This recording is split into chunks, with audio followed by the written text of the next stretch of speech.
What up, y'all? We back. We've been missing. We back. Episode 4, Legitimately Speaking podcast. You got Rome Good. You got Wano. Where you been at, Wano? Man, working on these houses. Yeah, man, I see. You been staying busy. That's what's up, man. Me too. We got to stay consistent with our content, man. This episode 4, we did it live last week. I hope y'all checked it out. But this the official episode 4. We about to go in on some things. I know you done seen your boy Tyrese. What's going on, man? Man, I don't know. There's always some shit when you see Tyrese. I'm noticing that about him lately, man. Like, I don't know. I'm kind of losing a little bit of respect for him too. Like, you know what I'm saying? Like, he got a lot going on. You know what I'm saying? They saying it's like mental health issues, and I'm kind of seeing it. I don't know. What's your thoughts on this whole DJ Envy and Tyrese thing? You know what I'm saying? I mean, Envy was kind of soft for that shit. And Envy got a bad habit of using his job to check people about his wife. Because when you on the radio station, them all kind of sponsors. It ain't just Envy you dealing with. You know what I'm saying? And then he up there to do a job and being an antagonist, he can hide behind that. You know what I'm saying? So him antagonizing people in that way when they come up there for an interview, I feel like that's weak. Just hilarious. She was kind of on Tyrese's side. She wasn't jabbing him like Charlamagne and Envy. And how do you feel like her being on the Breakfast Club, her interaction with the guests? Just hilarious. I mean, she cool, but you can see she wasn't equipped to change the direction of that conversation. Yeah, because it seemed like she was trying to, but yeah, she couldn't. Yeah. And then she's a subordinate of Charlamagne, so she's not an equal entity. Yeah, that's a good way to put that. Like, yeah, like her and Charlamagne, like, I don't. Because like bottom line, Tyrese was right. Dog should have been there for him, or at least checked on him. And if he say nigga ain't check on me, you know, I'm talking to you once we had divorced, that's kind of bad. Yeah. It's messy however you look at it. Envy could have hollered at him outside of the interview, before the interview. I don't think it had to be on air like that. And then I don't know, Tyrese, he need to man up too, like all the crying and stuff like that. Like after the interview, I don't know if you've seen the video, like why you gotta get on the internet and cry like all the time? Like, bro, like I done seen it a few times. Like it's starting to be a norm just to see him up here crying. And I remember when he went through the whole thing with his ex-wife and his daughter and all that. Now you fast forward and he crying with this. Like, I'm tired of seeing that out of Tyrese. Like, I mean, what can we do about it? What he could do, he need to stop hitting the internet and cry. That's what he needs to do about it. Like, men, get your crowd, you know, whatever you got to go through, but stop getting on the internet with it, nigga. Like, come on, bro. Especially as a dark skinned man, you know, he fucking up. If he was Envy complexion, it would make more sense. Yeah, come on, bro. He fucking up. He is not representing the dark skin good. We gotta call it what it is. He is not representing the dark skin good. I like that. You know what I'm saying? But you know what I think though, what this shit look like to me? What? Tyrese might have been fucking Envy. Yeah. Ain't no telling, man. This industry is crazy. Yeah, ain't no telling, man. The way they acting, something seem a little strange. And then, man, like somebody on some real shit. Somebody stepping in to fix your or help you with your relationship. I get that, but then, like, let's say you having a situation, and I see it. I can see myself pulling you to the side and talking to you, or I can see saying something like, "Hey, you know."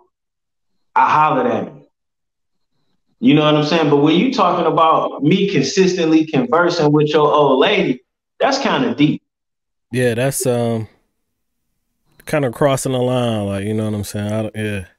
And then the way she said it, the way she said it, I'd be laying in the bed talking to him and you would be right there. What the fuck? Yeah, it's crazy. And you kind of touched on this before, like Envy always talking about his relationship, you know, on the air and stuff like that. It's something you mentioned like along the lines of that. And I don't know if you caught Diddy on the Breakfast Club. We all get on that in a minute. Diddy on the Breakfast Club.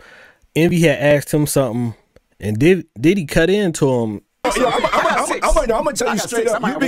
You be the craziest one asking about somebody's girl or a personal joint, but can't nobody even say nothing to you about nothing. Hey, yo, Playboy, I'm gonna tell you, men, as men, I don't talk about my relationships with nobody like that. I don't mind anybody asking me a question. You can ask me whatever you ask. I don't care. That's not my business. I'm not thinking about you and another woman. I ain't about to talk about everything as far as my relationship with my woman. You know what I'm saying? Like, not everything. Shout out to Tyrese. I think he got a new album that just dropped.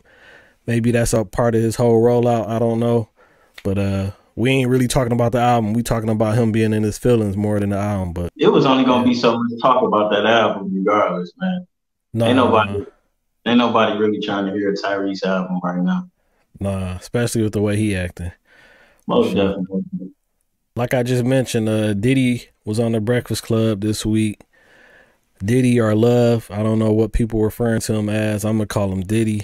He just dropped a new album, the Love album, Off the Grid, and he doing his whole press run. Did you check out that interview at all on the Breakfast Club? About the first 30 minutes. Okay, I checked it out. I actually listened to a little bit of the album. It got 23 songs on it. What you think? It was something that was needed.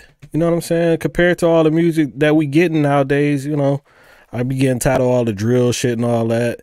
It's something like this morning I was cleaning up and I kind of just threw it on and had it playing in the background. And, you know, it's that type of vibe. You know what I'm saying? Maybe chilling with your lady. You know, a lot of songs sound similar. He got his artist, I think her name, Jazzy or something like that. She on a few of the first songs, so they kind of sound similar. But then he got some different tracks. He got the dude Sway Lee up there. That track sound pretty. I started that song over. The song with Sway Lee, but it's just a dope R&B vibe. You know what I'm saying? I think it was needed. Yeah, check it out if you ain't checked it out, Brother Love. He said he been working on it for a minute too, so you know it kind of, some of the songs do sound outdated. I will say that. It was a couple songs like this shit sound like it could have came out some years ago, but he did say that on the Breakfast Club. Like some of these songs old. Just never put him out, kind of touched him up, but yeah, his Breakfast Club interview, it was pretty interesting. I watched all of it. Talked about like his relationships with people. Talked about giving back his publishing. That whole conversation kind of seemed a little like I don't. You know what I'm saying? You know they had to sign NDAs, right? That's what I'm saying. That's why I did something seem kind of fishy or weird about all that. You know what I'm saying? That's exactly what, yeah. I'm like, yeah, it's kind of strange. Like, Brother Love, what's going on? Man, motherfucker can't hate Puff. Like, to me, you know, when they be talking about what it takes to be a real one or what a real one is, like, for everything good and everything bad, Puffy the hell true to being a real one. Yeah. I know, because people always say real one and be a real one, but motherfucker don't think about what that entails or what that looks like. Yeah. Because sometimes a lot to it. So like, if Biggie was gonna leave his label and he let that happen to him, like, you may not like it, but that's what real. That's, you know what I'm saying? Mm-hmm. Or taking people publishing. Like, they don't know nothing about it. They gonna fuck the money off anyway. That's, you know what I'm saying? And in one respect, you'll be like, that ain't RNS. But in the other respect, you don't respect people that's not doing it. And that's just business too. Like them having a publishing, like all the record companies is doing that, like having ownership of the publishing, even if they didn't have total ownership, they had some type of stake in your publishing. So that's just business too. But I think he get criticized a lot because he the black man, so he got to be doing, like you say, R&S, you know what I'm saying? But they ain't saying that to these white executives are being as vocal, you know what I'm saying? But that's just a part of the business. They go have your publishing at some point. That's a part of the game. But I will say this. If you sign to one of these major labels and you got a bad deal, but you see it through, at the very least, you get to be a legacy artist. Yeah. So you get to tour for the rest of your life. Yep. You know, make a few $100,000 a year on that. And you get to make a couple, you know, maybe about 100,000 from your back catalog. And you play that game for some years till you get your masters back. But you know, so it's all about how you play the game. The thing about Puffy is none of his people got to be legacy artists. Shout out to Diddy. He did show love to Mace on the interview. Don't know if it was genuine, but he showed love to Mace. Everybody showing love to Mace now that he back in the spotlight. Yeah, he back in the spotlight. His money up. Now people want to show love and mention him now. That's kind of weird, but I'm glad he did. It ain't even about the money. He got a big platform that everybody watching. Yeah. But I did appreciate him just showing love, and he said the right things. Like, if it wasn't for Mace, you know, he don't know if he would have had a career as a solo artist or just an artist in general, because Mace was helping him write his rhymes and helping him get together. So I took that little segment of the interview. A lot of interviews be having its pros and cons to it, so I just like to dissect it, and like that little part right there, that meant a lot for my childhood. You know what I'm saying? When I was in middle school, seeing Diddy and Mace together, they had a fallout. We fast forward years down the line, and okay, Puff did say some real shit, like, okay. And shout out to Cam and Mace. We had talked about this on our live, I think. We talked about them getting that whole new deal. It Is What It Is. That's the name of their show, Cameron and Mace. And they got a deal with Underdog Fantasy.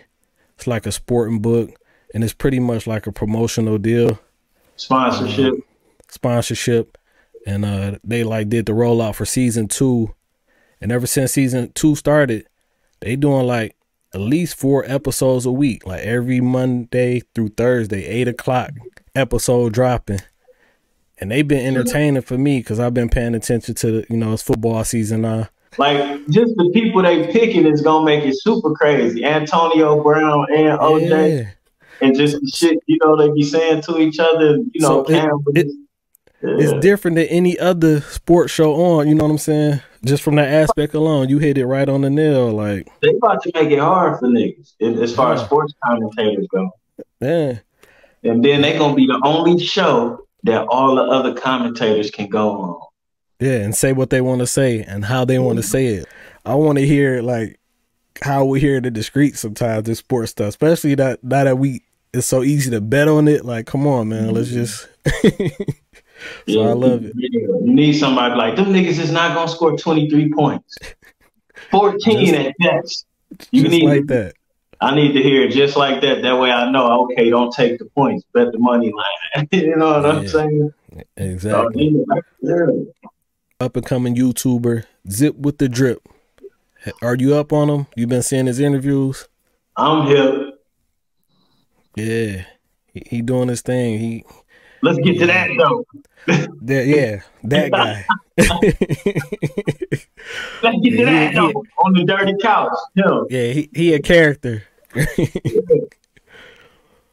I seen he been doing he did an interview with Taxstone. That's what caught my eye. I've been on to him, but that really made me pay attention to him. And then he been going at it with Bimmy.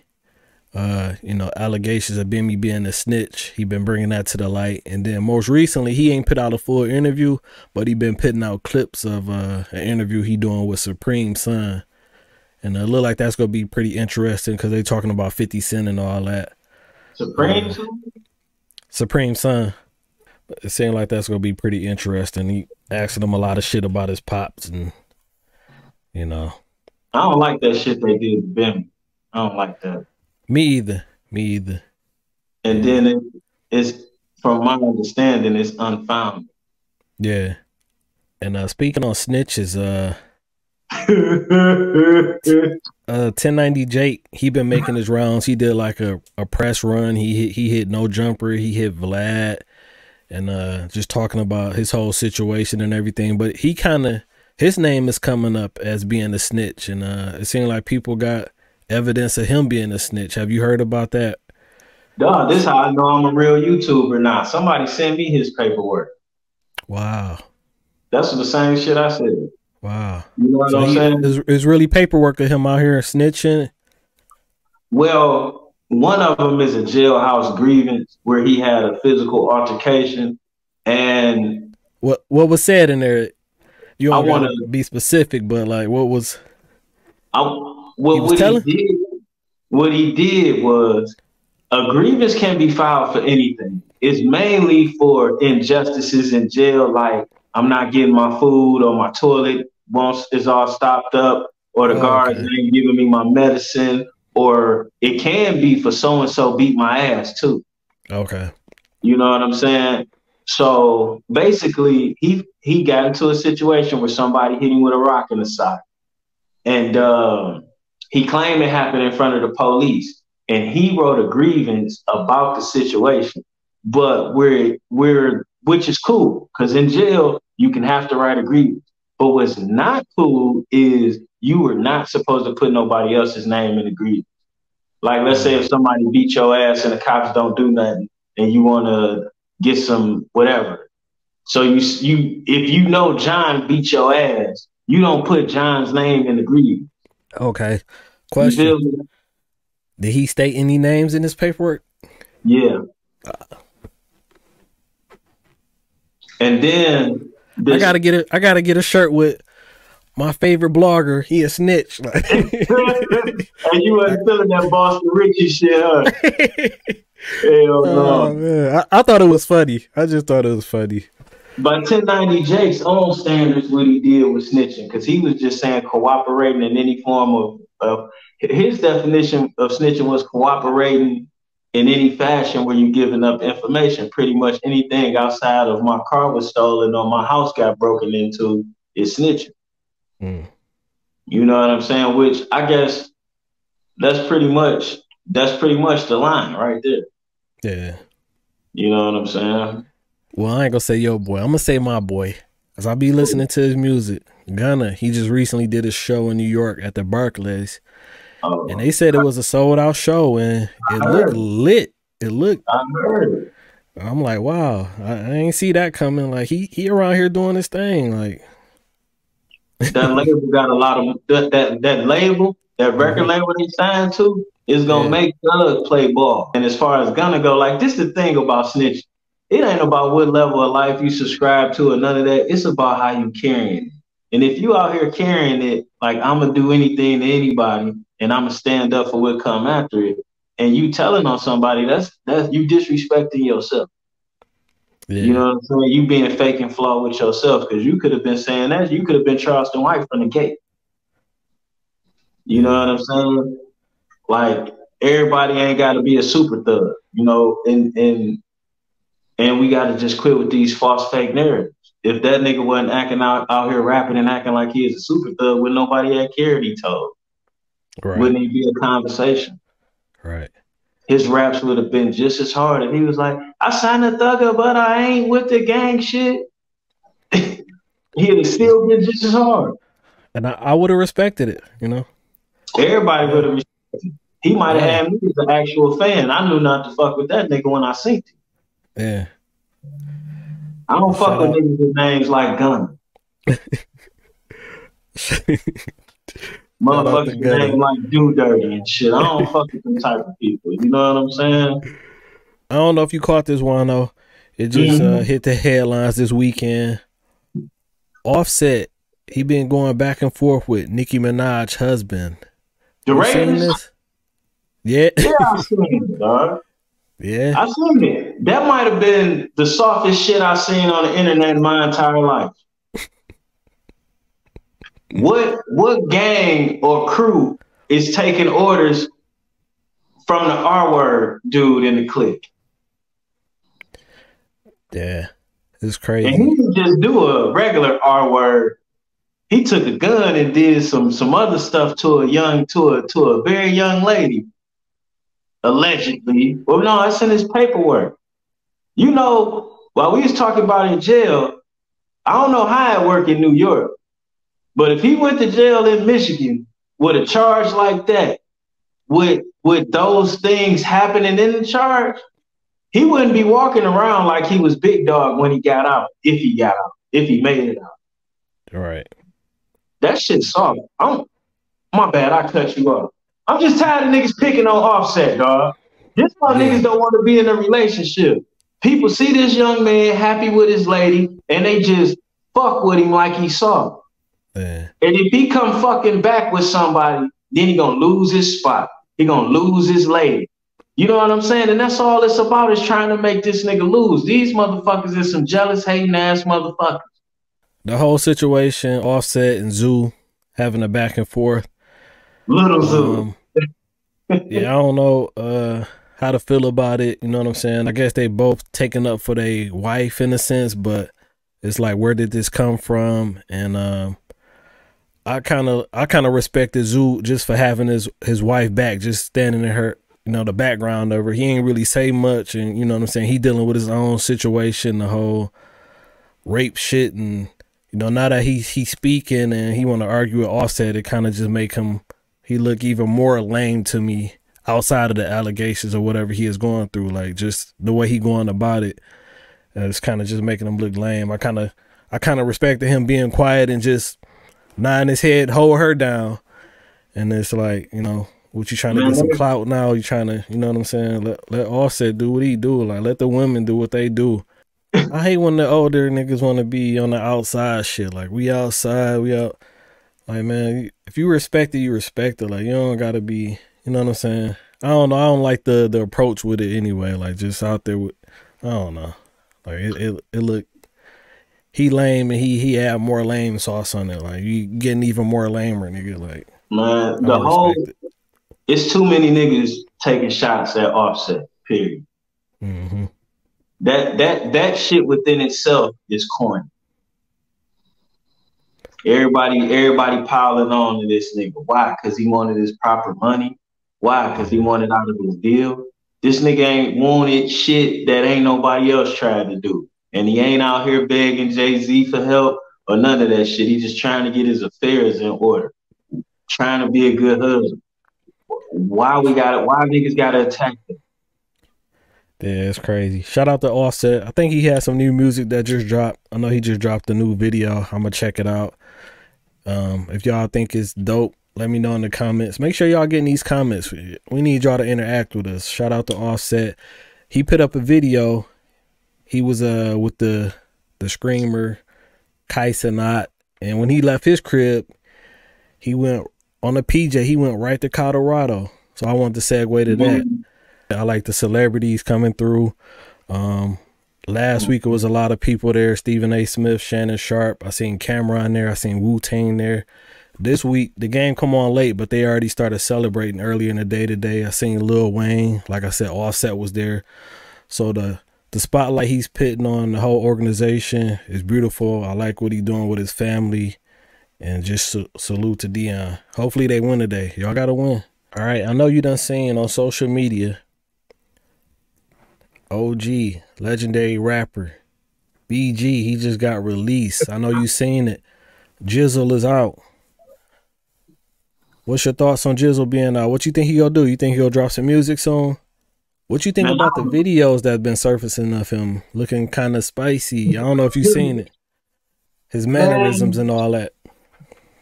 People need to quit fucking with everybody. You know what I'm saying? Everybody ain't posing gangster all the time. Yeah. Hold on. Let me intersect. Did you see the videos? You talking about with the... Yeah. It did look a little crazy though, right? Yeah. All right. Continue on. I just want to interject. His mannerisms always been a little different though. You know what? I seen a old clip of him.